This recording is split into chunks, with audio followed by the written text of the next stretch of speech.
The White House. Is it the most secure building in the United States of America? I don't know. I'm Estonian. I have no idea. We're gonna find out today. This video is called Inside the White House's Secret Bunker, and I have another one that details the layout of White House and what it's made out of and all that stuff. So it has a bunker, and I know also that White House has a no-fly zone, so you cannot fly over it with a plane and a drone, I think. But it's some kind of a terrorist would use one of those, Delta planes when you have a huge propeller on your back and some wings and like fly like that and flies into the White House like Allah Akbar. I shouldn't be making fun of this, I'm sorry. I apologize for all of the Americans who feel unsafe right now because of this joke. I'm sorry. What is the White House made of? How secure is the White House? What is the bunker all about? We're gonna watch it. But wait, before we do that, we have Patreons. Patreons, the people who make it possible for me to make these videos. You wanna be one of them? The link is in the description below. I will be reading Patreons tier 10 and above. We have Mr. Mike West. Yes, officially the info came in. He is the brother of Kanye West. So we have pop artists, hip-hop rappers, mumble rappers on our side. Thank you, Mr. Kanye West's brother, for becoming a Patreon. We have Marco Nos. Marco Nos. Gnos is in Old Greek, means to know, the knowledge. So Mr. Knowledge, thank you. And we have Elite BSM Russian. Is it Russian but with a typo? Russian. I can see through you, you're Russian. Spasiba for becoming a Patreon. If you want to become a patron, head to the link in the description below and support this channel. Thank you. Okay, let's see, what is this White House made out of? And should I build one for myself? Have you ever wondered what dark secrets are hidden within the White House? Yes. All up, the official American presidential workplace features 132 rooms, 35 bathrooms, and 6 levels. But there's one particular... Wait a minute, 35 bathrooms? Who uses that many bathrooms? Do they have bowel issues in the world? What? 35? Why do you need this many? Room, which is unequivocally more impressive than the rest. The nuclear-proof bunker designed to withstand war, riots, and natural disasters. The secret presidential hideout has been acting as a safeguard for the nation's leaders for decades, but only now have we finally been given exclusive access to wander behind its walls. Today, we reveal the array of intricate features and secrets that wait inside. Follow us. And remember, no cameras, please. Ladies and gentlemen, what you see before you is 1600 Pennsylvania Avenue Northwest, the infamous White House. President Washington oversaw the construction of the iconic landmark in the late 1700s, and it's continued to house the nation's leaders, their families, and their staff ever since. The secret bunker we'll soon see is the last line of defense. The first line, however, is that intimidating spiked fence. Before too long, its size will be doubled, with plans for a 13-foot barrier already in place. We'll enter the... Oh, it will look like a prison or something, that high wall. Right now I know it's not that high, but it is supposed to be higher in the future. And I don't know if I would like to live like that. Also, if you live in the White House, people are always taking pictures of it and there's always people there. It's not an easy being a president, no privacy at all. The presidential grounds through the Northwest Appointment Gate on Pennsylvania Avenue. Come on, let's go. Here's an armed Secret Service security guard. Expect to see hundreds more of them as we move through the area. Oh, hi. Here are our entry credentials, sir. Thank you. Be careful as we walk across the north lawn. There are infrared sensors triggered by thermal signatures everywhere. So I implore you, stay off the grass. If you don't, the Belgian Malinois guard dogs will strike. Not to mention one of the 1,200 soldiers patrolling the area. That's a night vision. 1,200 soldiers? In that area, that's a lot of men for one house. If I would be assaulting it, how would I do it? I wouldn't. It seems impossible already. Camera, and that there is a state-of-the-art defense drone. Still, these security features are nothing compared to our underground bunkers. As we enter the main building, we'll take a sharp turn and head toward the east wing, passing through the entrance hall and the cross hall. If this were an emergency situation, we'd be forcibly escorted by Secret Service agents. Beneath the White House's East Wing is the Presidential Emergency Operations Center, otherwise known as the Doomsday Bunker. We enter through a giant pair of clunky, vault-like steel doors. What? Look how thick they are. Wow, that's one door, that's another one. They have 2 of these. Oh, that's another room here, but that is I don't know, a meter, 1 meter is what, 3 feet? That is 3 feet of thickness. Some metal also, maybe 4 feet altogether, I would say. That is crazy. Nothing comes through that, I think. Hear that hiss? That's the sound of potentially contaminated air being sealed out of the safe zone. Once we've provided biometric access with fingerprint and retina scanners on this device, we'll descend 5 stories underground via the secret elevators. Take a look around. Here are the flat-screen televisions, which the president uses to stay updated with current events, and here are the satellite-connected phones, which connect with the Pentagon at the touch of a button. Oh, we've got a question. How do we know that the bunker is 1,000 feet underground? Well, the White House claims that this bunker is nuclear-proof. The most powerful American nuclear warhead can blast up to 1,000 feet deep, meaning that the presidential bunker must be at least that far below the surface. Here's the famous conference room.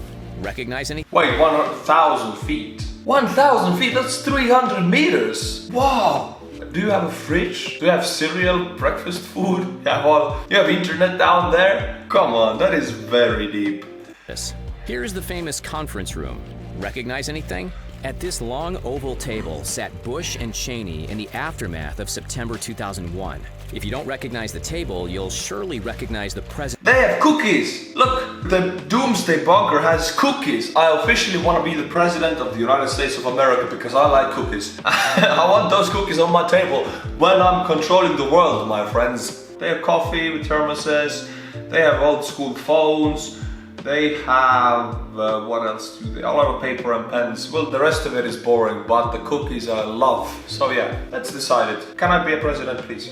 Presidential seal on the wall. The Doomsday Bunker was initially built in the early 1940s for President Roosevelt. However, it's been utilized as recently as June of 2020. Let's continue, folks, because this isn't the only secret bunker. It's merely the most famous. Follow me to the second bunker. This more modern, extremely secure facility sits again deep underground, this time buried deep beneath the western side of the North Lawn. Say hello to the White House military office soldiers. These guys rotate through 12 and 24-hour shifts. Some of them are medical units, some are food staff. See those vents? This panic room is fitted with its own air supply. Plus, we've got these oxygen tanks in case of an emergency. And over here, the bunker even has its own long-lasting food supply. These gray walls might... Let me guess, it has like 20 years worth of Coors Light and Bud Light and Corona beer in it. I don't know which beer do the American presidents drink, but it has that. Because in tough times you need to have a cold one. Seem dull, but it's not their job to be works of art. It's their job to protect. And since they're made of thick, unbreakable concrete, they're strong enough to withstand nuclear radiation. As we continue to explore, here's all of the communication equipment in one section. And here's the bed, the kitchen, and the bathroom. Evidently, this bunker doubles as both a command center and temporary living quarters. You might be wondering, why do these... That bunker is already more luxurious than like half of Estonia's housing, I think. The Soviet housing, I mean. Apartments, they still are for sale, and if you look at those pictures, they look worse than this bunker did right now. These bunkers and the tunnels we're about to explore need to exist in the first place. It's rather simple, really. The White House staff needs a place of refuge and evacuation should the traditional exits be compromised by biological, radiological, or nuclear attacks. Now come with me, let's show you those tunnels. This is actually a whole network of underground passages and rooms buried beneath the White House. This tunnel connects the East Wing to the West Wing. It's also rumored that an entire system of passages run all over Washington, D.C., with routes to Blair House, Camp David, and the Pentagon. The echoing tunnels are totally soundproof from the outside world. All we hear are our own footsteps. If you take this path, you'll end up in a bowling alley in the White House basement under the North Portico. If you take this one, you'll end up at the little-known presidential dentistry room. Or if you take this one, no kidding, you'll find yourself at the secret White House chocolate shop. That's weird. But we're going through another secret White House chocolate shop. Well, I wouldn't want to be a taxpayer in the United States of America, because that's what they're building with my money. The government. Well, I don't know, maybe the Estonian... Our president is not that important. The parliament makes decisions for Estonia. The president is just a figurehead. Doesn't have any real power. But what if the parliament in Estonia has secret chocolate shops? With my money? Damn the government. tunnel, this one right here, a 761-foot long path which connects the east wing to the secret basement of the adjacent Treasury building, which was formerly a Roosevelt air raid shelter. Now join me in the elevator as we ascend back to street level.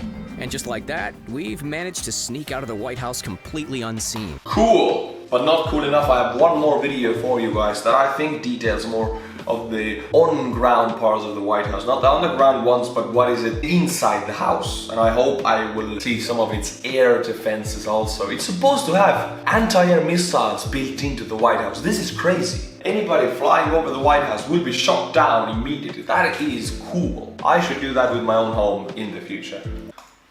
The White House. Most people know what it looks like on the outside, but how about the inside? Yeah, how about the In this inside? video, Show me. I want to show you each floor and what the different rooms are used for. That's coming up. I want to see the air defenses, please. The White House is located in Washington, D.C., which is on the east coast of the United States of America. So here's Virginia, and here's Maryland, and here's Washington, D.C. So The small. White House is located here. The White House is home to the President of the United States of America. When you think of the White House, you probably picture a view like this. But if we zoom out a little bit, you'll see that there's a lot more to it. You can separate the building into 3 different parts: the residence, the West Wing, and the East Wing. Let's start with the East Wing. There's 2 stories here which have many different rooms and offices. The second floor is usually occupied by the First Lady and her staff. This is the guest entrance to the White House. By the First Lady and her staff. Oh, I forgot the presidential couple, they cannot be together because the president have to be working all the time. So First Lady kind of has her own time not being with her man because her man is working all the time. So she's living separately, I guess, in the East Wing. Where's your wife, Mr. President? Oh, she's in the East Wing doing something she does every day. When there are events or social gatherings, the visitors will enter here. Here's the lobby. We don't know for sure what these other rooms are used for, but it's neat to see what the floor layout looks like. This is the garden room and the East Colonnade. This is the family theater. It's mostly used to watch movies, but occasionally it's used for the president to rehearse his speeches. Once we get through the visitors foyer... Family theater? I want myself one. Where can I have one? Ah, I forgot. I have to be the president. Alright, we gotta do it. We gotta make it official. I want to be the president of the US, please. Can you make it happen? Put it in the comments so YouTube can see it and tell everybody else that I'm gonna be the next president. Then we enter the main part of the White House known as the residence. This is the north portico, and this is the south portico. The residence has 4 floors plus the sub-basement. Let's start at the very bottom. The sub-basement consists of storage, laundry, and mechanical rooms to run the White House. It even has bathrooms down here. This part is called the basement mezzanine. It's not quite as tall as a full floor. You'll find similar rooms down here as well. This is the ground floor, which connects to the East Wing and the West Wing. What about the air defenses? I want to see those. This is just a layout. Where are the anti-air missiles? I want the knowledge right now. First, let's point out the restrooms. That's always a good thing to know. This is the center So hall, many which connects to most of the restrooms. rooms. Here's the vermeil room and the china room. A lot of fancy things are stored in these 2 rooms. The diplomatic reception room, this is where the foreign ambassadors enter the White House. This is the map room. Sometimes TV interviews happen here. We got some doctors' offices to keep the president healthy, and housekeepers' offices here. This is the library, the curator's office, that's kind of like the White House historian, the Secret Service, and the kitchen. This is the flower shop, the carpenter shop, and the bowling alley. That's right, there's a bowling alley in the White House. You forgot about the secret chocolate shop. That's the most important thing. You forgot about that. Secret chocolate shop. I want to know where it is. And also the anti-air missiles. The bowling alley is actually right underneath the steps for the north portico. These steps lead right into the first floor of the White House residence. A lot of action happens here. This is the East Room. A lot of social gatherings and performances happen here. The Green Room, Blue Room, and Red Room. Yes, the rooms are colored that way as well. Here's the Cross Hall and the Entrance Hall. This is the grand staircase. This is where the president and the first lady can make their grand entrance. The state dining room is where a large amount of guests can be fed. The smaller family dining room is located here. The usher's room is located here so that guests can check in when they enter the White House. The second floor is known as the family residence. This floor is where the president and his family live during their time at the White House. These rooms have been rearranged and used in different ways over the last 200 years. Traditionally, this has been known as the president's bedroom. The top of the grand... Do the president and the first lady sleep together? Because the first lady is supposed to be in the east wing. She's not supposed to be here. I don't know. Staircase is here. And there's another dining room and a kitchen on this level too. The third floor is another place to get lost. It's usually the place where the president and his family can relax. This is the solarium, also called the sunroom. It has some beautiful views looking out over Washington, D.C. The area here and here is called the promenade, another favorite of the third floor. The final section of the White House is called the West Wing. This is where the president and his staff have their offices. From this view, you can see that it has 2 stories, but if we come over here, you can see there's another floor. This is the ground floor. Let's start here. This is the foyer and the lobby. I imagine you have to be pretty important to walk through these doors. Lots of other rooms and offices down here. Notice this large room for the Secret Service. This room is called the Situation Room. From right here, the president can command the armed forces anywhere in the world. The first floor of the West Wing connects to the residence. Once we go through the Palm Room, we have the West Colonnade, which is actually outside, the press corps offices, which is where the reporters have some cramped office space, the press briefing room. This is one of the more famous rooms you'll see on TV and in the movies. Several decades ago, you would have found a swimming pool in this space. Here's the cabinet room. Lots of meetings happen here. Of course, we can't forget the Oval Office. The president spends most of his time here. Other rooms here house more of the president's staff. And this is the main entrance to the West Wing. The West Wing also has a second floor. There's a lot more offices up here for other people who assist and help the president. Okay, well, this video was more like just the rooms layout of the White House. Well, I wanted to know where the First Lady sleeps and where are the anti-air missiles. Let me know in the comments. Maybe the First Lady has the missiles and I missed out on that. Thank you for watching, my friends. This is part of more of funny and goofy videos. That doesn't always have to be about serious military stuff. This is fun to watch, like the Air Force One video. You like that? I like that. So I decided White House. Maybe there's some more things I could do that's not strictly connected to the military. Maybe the presidential daily routine. That would be fun. My friends, please, if you like these videos, become a patron of this channel. The link is in the description below. And also, go and get this lovely Estonian YouTuber cup or the Estonian soldier hat. And as always, my friends, until my next video, stay cool and bye bye.